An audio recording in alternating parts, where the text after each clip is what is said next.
మీరంతా అక్కడ వెళ్ళాలి. అరవండి. అందరికీ నమస్కారం.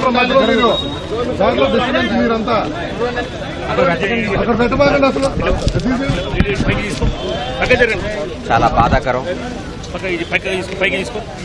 దుఃఖం. తీసుకో తెలుగు చలనచిత్ర పరిశ్రమ కాదు, భారతీయ కళారంగం ఒక గొప్ప ధృవతారను కోల్పోయింది. కోటా బాబాయ్ మహోన్నత నటుడు. నాకు తెలిసి ఇండియాలోనే ఇప్పుడు ఫైనెస్ట్ యాక్టర్ కోటా శ్రీనివాసరావు గారు 83 ఏళ్ల వయసులో గత 20 రోజుల నాడు ఆయన దగ్గర రావడం జరిగింది.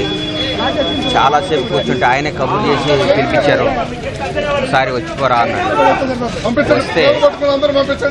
వస్తే ఆయన విషయాలు చెప్పుకుంటూ వాళ్ళ మనవళ్ళ నంబర్ నాకు ఇచ్చి, నా నంబర్ వాళ్ళ మనవళ్ళకి ఇప్పించి, అరే ఎప్పుడు ఏ అవసరం ఉన్నా ఈ పిల్లలు కొద్దిగా రెస్పాన్స్ ఇస్తుంటారా అన్నాడు. ఏందో నాకు బాధ్యత తప్పు చెప్పాడేమో అనిపించింది. ఆ రోజు ఆయన కాలు, ఆయన పరిస్థితి చూసి చాలా దుఃఖపడ్డాను.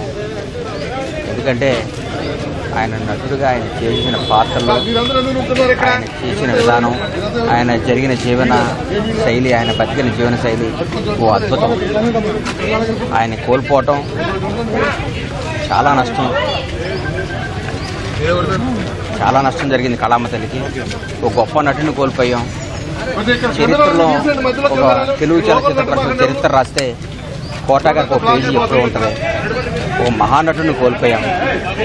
ఆయన పవిత్ర ఆత్మకు శాంతి కలగాలని ఆ భగవంతుని కోరుకుంటూ ఆయన కుటుంబ సభ్యులకి నా ప్రగాఢమైన సానుభూతి తెలియజేస్తూ తెలుగు చలనచిత్ర పరిశ్రమ ఆయన కుటుంబానికి ఎప్పుడు అండగా ఉంటుంది.